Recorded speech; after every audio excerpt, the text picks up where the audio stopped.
Cette fois, c'est la fin. On se retrouve pour une nouvelle vidéo Lego Review. Aujourd'hui, dans cette Lego Ideas, le 59e, dans la gamme Disney, le Noël de Monsieur Jack de Tim Burton. Un merveilleux set Lego Disney Ideas, comme j'ai pu le dire du coup. Référence 21351, comptant 2193 pièces. Il me semble que c'est sorti en octobre 2024. Il est vrai que j'ai un petit peu de retard. Néanmoins, donc ce super set, on va tout de suite en faire la review complète. Et on va commencer donc par les mini-figurines. Juste ici, nous avons la figurine de Jack Skellington, une figurine donc exclusive à ce set, une très belle mini figurine qui a droit donc à une mise à jour, étant donné que la figurine ne fait pas sa première apparition chez Lego. Elle a déjà eu une version dans la série de mini-figurines collectionnées Disney série 2, sortie, si je ne m'abuse, en 2019. Donc ça date un petit peu, néanmoins, on a donc une très belle réédition juste ici, qui reprend par contre la même pièce de nœud papillon, on va la voir après parce que je l'ai à côté de moi, donc je vais pouvoir faire une petite comparaison. On a aussi une nouvelle tête, un nouveau torse, de nouvelles jambes, effectivement, car on reprend le moule de jambes de la gamme Avatar. Pareil pour les bras d'ailleurs. Voilà, ça c'est plutôt cool. On reprend d'anciennes pièces pour en faire du nouveau, c'est plutôt sympa. Et voilà l'arrière de la mini figurine. On pourra aussi apercevoir un petit bout de tissu en plus. Voilà, ça rajoute un petit peu au personnage. Et donc maintenant, on va pouvoir comparer un petit peu les deux. Tout d'abord, donc sur la mini figurine de droite que vous voyez, c'est donc la mini figurine présente dans la série 2 de figurines à collectionner.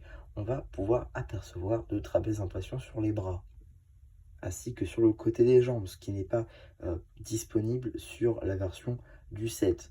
Personnellement, je considère un petit point supplémentaire pour la figurine de Jack Skellington de la série 2. L'air du torse est assez similaire. Pour moi, je considère quand même que les grandes jambes ressemblent beaucoup plus à ce qu'on peut voir dans le film. Donc personnellement, je donne un point à la version 7 et je redonne un point à la version 7 avec la tête que je trouve beaucoup plus mieux faite, beaucoup plus ressemblante aussi au 7, étant donné que je le trouve un peu trop globuleux juste ici, ce qui est aussi le cas dans le film, mais je sais pas, je trouve que ça fait un peu plus réaliste dans le 7 que dans la série, donc pourquoi pas, je donne le point donc au 7. Pour moi, la figurine du 7 est la meilleure interprétation, même si celle de la série joue aussi, étant donné qu'on a un peu plus de détails, néanmoins on a un peu plus d'éléments qui ressemblent au film, à l'œuvre d'origine. Donc je suis un peu obligé de donner égal, on va dire. Pour le coup, les deux chaînes se valent, même si j'avoue que j'ai une petite préférence pour celle du 7. Juste ici, vous avez la chaîne de Sally, qui est aussi une très très belle interprétation de la mini-figurine, mais qui n'est pas la toute première, étant donné qu'on a déjà eu une interprétation aussi dans la série de mini-figurines à collectionner numéro 2 de Disney. Néanmoins, on retrouve pas mal d'éléments, notamment la tête, avec bon, de nouvelles impressions certes, le torse qui est très ressemblant, on le verra un petit peu après, les jambes qui ont une légère différence, et les bras en dual molded, car oui c'est intéressant, on a du turquoise, de l'aqua, pareil sur l'autre, hein, de l'aqua et du nougat. Mais on va voir, il y a aussi quelques petites différences. Voilà l'arrière de cette mini figurine avec la seconde expression faciale. Et j'en ai pas parlé, c'est vrai, mais les cheveux, c'est un recolor des cheveux, par exemple, qu'on peut retrouver sur le figurine de Dumbledore dans la gamme Harry Potter, mais cette fois-ci en dark red. Et donc, on va pouvoir comparer les deux mini figurines. Donc, à droite, toujours, vous avez la version de la série 2 et à gauche, la version du 7. Donc, juste ici, la version du 7, on va voir à deux cheveux différents, étant donné que ces cheveux ici, par exemple, de la série 2, sont un recolor de la version d'un des ministres de la magie, trouvable dans le ministère de la magie de la gamme Harry Potter, par exemple. C'est le seul exemple qui me vient à l'esprit. La tête est légèrement différente, mais toujours sur du Lacroix, avec quelques ressemblances, notamment ces deux expressions faciales qui sont très ressemblantes, je trouve. Le torse aussi, qui sur la série 2 a un peu plus de détails, alors que sur le 7 c'est un peu plus grossi, il y a un peu moins de détails. Voilà, pareil sur les jambes. Et même pour la série 2, je trouve que c'est un peu mieux fait, étant donné que Juste ici, on peut voir donc la version série 2 qui a des jambes en dual molded, donc pareil, Nougat Aqua et 5 grain Aqua, alors que là, pour la version 7, on n'a que des jambes en 100 grain, ce qui est pas forcément ouf, c'est un petit peu dommage. Et la version série 2 est aussi pourvue d'impression sur les bras, chose qui n'est pas le cas sur la version 7.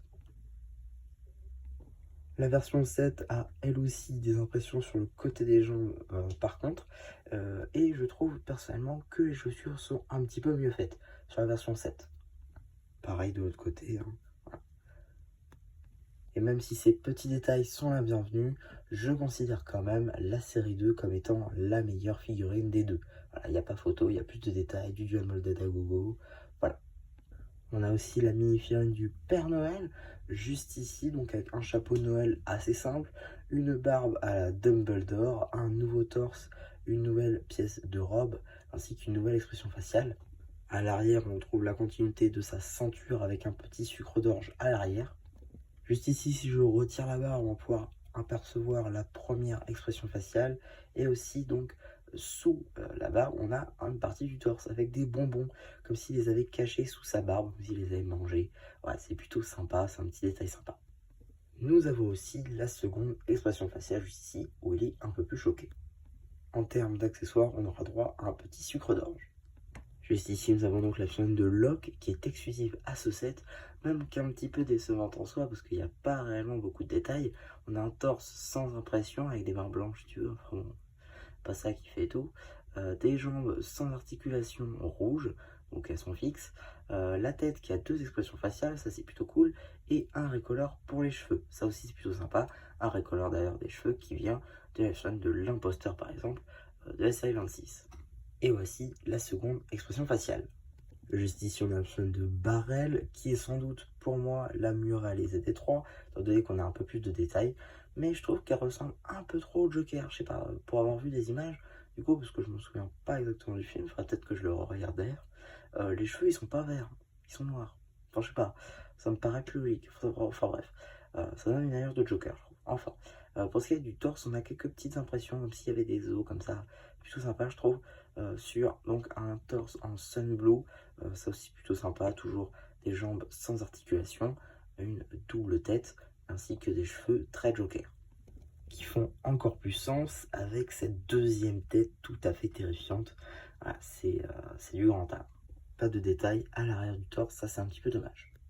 Enfin, dernière vraie mini figurine de ce set avec donc la figurine de Choc qui est au milieu, enfin je sais pas, la pire c'est vraiment Locke parce qu'il n'y a aucun détail. Celle-là, il y a quelques nouveaux éléments, notamment la jupe, comme ça en violet, qui est plutôt sympa. En tout cas, si c'est pas une nouveauté, elle n'a pas dû arriver très souvent. J'hésite, je crois qu'elle est peut-être arrivée dans la station Ski City, je sais plus. En tout cas, elle a pas dû être sortie très longtemps, donc plutôt cool. On a aussi des jambes sans articulation en noir, un torse lavande comme ceci sans impression, des barres blanches toujours, deux expressions faciales, un chapeau en dual molded avec les cheveux en gris foncé, ça c'est plutôt cool, une belle pièce. Et juste ici, la seconde expression faciale. Et pourquoi juste avant je disais dernière réelle mini-figurine? Simplement parce que le dernier personnage représenté étant Brick Build, juste ici donc, avec de très très belles impressions, hein. Sur ici donc ce cône qui représente le visage avec deux impressions, juste ici un peu humaine on va dire, s'il y a rien de très humain là-dedans. Pareil là pour la plus gros cône, juste ici qui représente donc son buste, on va avoir son costume avec donc mère marqué juste ici, une cravate, style cravate on va dire, araignée, voilà, le petit veston, voilà, plutôt cool. Pas d'impression à l'arrière, ça c'est un petit peu dommage. Et par contre, second visage à l'arrière. On a évidemment le fameux chapeau, toujours aussi fin possible. En termes d'accessoires, on a un mégaphone. Et ce truc, je sais même pas ce que c'est. Un tuyau de papier toilette, j'en sais rien. Ok. En tout cas, un truc. Et ce truc, je sais même pas ce que c'est. Un tuyau de papier toilette, j'en sais rien. Ok. En tout cas, un truc. Donc bien sûr, pour des raisons évidentes, j'ai viré la boîte. Avant de s'attaquer au set, j'aimerais tout de suite noter la présence de ce petit démon de briques, même si en vrai, on s'en fiche pas mal. Et donc, on va tout de suite commencer par le seul petit élément externe pour l'heure. C'est donc la petite baignoire juste ici, afin d'y mettre les enfants. Bon, c'est une construction assez simple, hein, globalement, qui utilise des pieds de squelette. Voilà, sinon le reste de la construction, c'est des pièces qu'on a assez l'habitude de voir. Donc voilà, c'est pas... Enfin, il n'y a rien de nouveau, en tout cas, concernant cette petite baignoire. Mais donc, on va tout de suite regarder un petit peu tous les détails qu'on peut retrouver sur ce set. Mais d'abord, la fonctionnalité la plus importante, c'est le fait qu'on a trois gros blocs. Vous l'avez peut-être remarqué au début de la vidéo, ils étaient séparés. Et là, vous pouvez voir, c'est tout d'un bloc. Mais si je fais ça, voilà, il y a des petites accroches ci et là qui permettent au final eh bien d'accrocher trois différents morceaux. On a forcément la scène la plus culte avec Jack, Sally, juste ici face à la lune, la maison de Jack, et juste ici, il me semble, la petite salle des fêtes, si je ne dis pas de bêtises. Donc, on va commencer, je pense, par la maison, puis on s'attaquera à cette partie-là, et enfin, on fera la salle des fêtes. Donc, c'est parti! Donc, du coup, voilà comment s'organise la maison de Jack. Donc, on a juste ici une plateforme qui est un petit peu, on va dire, organique, hein. On a beaucoup de formes, surtout d'arrondis ici. Là, on a un angle droit. Enfin bref, on a pas mal de choses à voir. Donc, tout d'abord, on a une technique assez utilisée maintenant pour faire des arrondis en Lego. Donc là, on utilise des pièces de charnière pour faire un petit peu les angles, et on va venir utiliser pas mal de pièces pour que ce soit un petit peu cassé, qu'il y ait du détail. Donc voilà, globalement, c'est une technique qui est même utilisée en mock, donc que les ingénieurs de chez Lego l'utilisent. C'est assez intéressant, je trouve, pour faire ces petits murets. Donc voilà, plutôt sympa. On a également de petites citrouilles ici en Dark Orange. C'est une nouvelle pièce, donc c'est plutôt sympa de retrouver. Comme ça fait, il me semble, la troisième couleur de citrouille, si je dis pas de bêtises, parce que du coup, on a des rouges et des oranges. Donc maintenant, on a également des Dark Orange. Voilà, tout à fait sa place, je pense. On a des petites feuilles par-ci, par-là, des bouts d'un chemin, d'un sentier. Parce qu'ici, on a des petites tiles rondes. On a également le petit grillage qui s'ouvre, hein, un grillage en Dark Pearl Grey. Plutôt sympa également. On a une sorte ici d'animal en fer. Du coup, on peut imaginer par exemple si effectivement ce n'est pas un véritable animal, parce que c'est pas moulé, donc on peut imaginer que c'est juste une petite structure en métal sur le muret, et on retrouve la même construction ici ainsi qu'une deuxième citrouille. À l'intérieur de l'espèce de jardin, on retrouve pas mal de choses également. Juste ici, on a bien un deuxième comme ceci qui aurait dû aller là. Voilà, c'est peut-être déjà un peu mieux. Ça ressemble un peu plus à quelque chose. On a encore une troisième citrouille, ainsi que du coup l'escalier qui mène à la demeure de notre cher Jack, avec comme ceci une porte ornementée d'un sticker pour l'œil. Et si on ouvre, du coup, on peut accéder à l'intérieur. À l'extérieur toujours, on a donc ce petit arbre qui rajoute un petit peu de couleur, je trouve. C'est plutôt cool avec du jaune, du coup, d'où peut-être toutes les feuilles qui sont par terre. Donc voilà, c'est plutôt cool, je trouve. C'est un bel arbre qui utilise donc cette pièce juste ici pour avoir l'angle. Voilà, cette petite pièce qui est plutôt cachée, ce qui permet donc de faire un angle un petit peu déguisé pour l'arbre. Je trouve plutôt cool. Là, on peut voir que la maison, elle est surélevée. Voilà. Et donc justement l'intérieur de la maison, bien dedans on retrouve un sapin de Noël avec un petit sac derrière, vous l'avez vu tout à l'heure. Voilà, donc ça c'est pour le rez-de-chaussée. Et au premier étage on a déjà un petit peu plus de choses. On a, on dirait, le bureau de Jack avec beaucoup de choses. Tout d'abord juste ici un sticker évidemment avec Jack en tenue de Père Noël. Donc ça c'est plutôt cool, hein, ça fait référence au film évidemment. On a pas mal de papiers cadeaux juste ici, là des verres, des bouquins.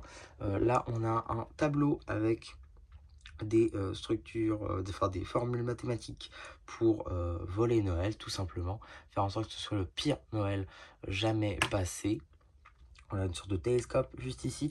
Là, on a également un grenier et on peut y accéder en passant par le toit avec une cheminée qui utilise la même pièce que pour l'arbre d'ailleurs. Cheminée plutôt bien faite d'ailleurs. Donc toit qui se retire des deux côtés, hein. Tac, et donc on peut accéder euh, au fameux grenier avec toujours des citrouilles, des araignées, des couronnes de Noël. Et c'est le cas des deux côtés, hein. On a effectivement cette même couronne juste ici avec également une tête de squelette. Donc voilà un petit peu ce qu'on pouvait dire sur cette maison de Jack. En tout cas, très rapidement, on a également voilà, une petite structure de toit ici. Là, on a des pieds qui tiennent le tout avec également des petits détails de tile juste ici pour la façade, pour pas juste que ce soit un mur. Donc voilà, ça rajoute du détail, c'est plutôt cool. Pour cette seconde partie, qui est déjà un petit peu plus petite, on va retrouver une sorte de cimetière avec pas mal de tombes avec marqué RIP, donc Rest in Peace. Voilà, juste ici, 0 avec le petit chien, avec le moule entièrement fait. C'est tout à fait une nouvelle pièce, hein. Vous l'aurez remarqué, je pense. Une très très belle pièce d'ailleurs, cela dit en passant, qui est tout à fait à l'échelle avec Jack. Donc ça, c'est plutôt cool. Un des citrouilles, juste ici, donc creusé ou non creusé. Donc voilà, ça rajoute à l'ambiance. Juste ici, Witch Hazel, encore du petit rip. Là, on n'a pas trop de détails. Là, on a un autre sticker. Ouais, c'est que des stickers à chaque fois, hein. Là, on a N Bane. Et à l'arrière, bah, on n'a rien. Toujours avec cette accroche, du coup, qui permet juste ici de rajouter, donc notamment à la maison de Jack. En arrière-plan, du coup, on a cette espèce de montagne qui fait du coup une petite boucle juste ici, voilà, super mignon, avec la lune en arrière, avec, on pourrait y mettre Jack et Sally pour refaire la scène du film. En tout cas, voilà, un très très beau décor, et juste cette partie-là, en fait, pour moi, ça passe très bien avec Jack et Sally, du coup. Pour moi, ça aurait presque mérité d'être un gift with purchase, en fait, juste tout. Juste cette partie-là, en fait, ce serait très très bien passé, je pense. Un petit gift with purchase ou même un set à 40 €. Franchement, ce serait très très bien passé, je pense. Donc voilà, ça c'est juste mon avis personnel. Donc la lune tient juste ici, hein, puisque on vient y mettre un stud juste ici. Donc on vient la placer là. Mais du coup, je voulais quand même vous montrer la structure interne très rapidement, parce qu'il y avait quand même quelques petits détails, notamment ici des petites citrouilles, une tête de squelette, une petite araignée, voilà, des petites vignes qui y poussent. Voilà, une structure donc en marron. Et ici, on vient juste poser, grâce à un panneau articulé, on vient poser la petite partie toute lisse. Voilà, c'est plutôt ingénieux. En tout cas, voilà, je trouve l'ensemble va super bien. Et donc, dernière partie du set avec la salle des fêtes, donc qui est pour le coup assez ornementé, beaucoup de détails, beaucoup de techniques de construction également, on va revenir. En tout cas, juste ici, on a une sorte de pierre tombale, là encore, pour l'accroche, justement pour l'accrocher à la maison de Jack. Jack, du coup, sa maison qui est au milieu. On a donc des plantes un petit peu partout, voilà, des petites feuilles. On a donc la fontaine qu'on voit forcément au premier coup d'œil. Plutôt cool, je trouve, puisque il y a à la fois des studs qui sont clipsés, à la fois des studs qui sont juste à l'air libre, qui sont clipsés à rien, et en même temps on a d'autres petites pièces. Donc voilà, je trouve ça marche assez bien. On peut également bouger la gargouille, hein, comme ça, même si c'est pas vraiment une gargouille, mais bon, vous avez compris le principe. Tac, comme si, voilà. Et la pièce de cristal, c'était l'eau qui tombe de la gargouille. Voilà. On a également la suite du chemin qui amène du coup à la salle des fêtes. On a également une petite citrouille, encore une fois un arbre, cette fois-ci un petit peu moins touffu. On a ici du coup une petite tête de squelette. On a également une petite pièce de tissu pour faire la décoration de type Halloween. Voilà, Days to Xmas, donc Day to Christmas, pardon. Voilà, donc 35. On a également un petit sticker de type horloge, juste ici, plutôt sympa, avec une sorte de toile d'araignée, plutôt cool. Le toit, évidemment, bon, vous me voyez venir, il peut être retiré, mais d'abord on va voir l'intérieur. Mais je vous permets, on va s'ouvrir la porte d'abord. Du coup, la porte qui en vrai n'est pas du tout biscornue comme peut l'être, eh bien la porte de devant, en réalité, c'est une porte, tout ce qu'il y a de plus simple, c'est juste que le trou pour en rentrer par la porte, eh bien lui est biscornu. Voilà, c'est assez ingénieux, hein, ça évite de faire une porte trop compliquée. On a ensuite, juste ici, des petites assises, ainsi qu'un petit trône, qui d'ailleurs, voilà, petit trône juste ici. En dessous de tout ça, on a une sorte de petit bol, un squelette qui repose. On a également une petite araignée. Et voilà un petit peu, hein. On a comme des rideaux juste ici. Alors je trouve ça plutôt pas mal. Et à l'intérieur, voilà, on peut voir qu'il n'y a pas vraiment de plafond. Il y a des petits détails là, des petits stickers sur les pièces boucliers, mais bon, c'est assez compliqué à montrer. Voilà, ces petits détails, c'est le même du coup de l'autre côté. Alors on a également des petites, juste ici, flammes. Elles sont donc représentées avec des lassos pour les décorations, c'est plutôt cool. Et donc si je retire le toit, qui n'a aucun lien avec l'étage d'en-dessous, on peut y voir quelques petites décorations de Noël, comme par exemple une couronne de Noël, des petites maisons, des petites chaussettes de Noël, des têtes de mort juste ici, ornementées d'un petit nœud. Une autre araignée évidemment, hein, puisque sinon ça marche pas. Le toit, je trouve, qui marche assez bien pour le coup, puisque on mélange les tiles 2 par 2 et 3 par 2. Donc ça marche assez bien, je trouve, ça rend plutôt pas mal. Et évidemment, on va pouvoir mettre l'autre côté, hein. Cela va de soi. J'ai eu un peu de mal à le ranger, celui-ci. Peut-être parce que comme ça marcherait mieux, voilà. Et donc voilà un petit peu ce qu'on pouvait dire sur cette partie-là. Alors si peut-être, dernière chose, on a également voilà, des petites pièces de piliers, pardon, qui sont faites à partir de pièces techniques en fait. Donc voilà, là on a une structure interne technique qui permet de faire tenir ces pylônes-là. Voilà, je trouve que ça participe un petit peu à la décoration, et là encore, ça évite d'avoir un mur entièrement plat. Donc voilà, j'aime beaucoup. Donc voilà un petit peu pour cette partie. Et donc voilà pour ma review sur ce set, j'espère en tout cas que ça vous aura plu. Surtout n'hésitez pas à me le dire en commentaire, n'hésitez pas aussi à liker la vidéo, à vous abonner. Et voilà, bah du coup, si ça vous aura plu, qui vous dit bye bye.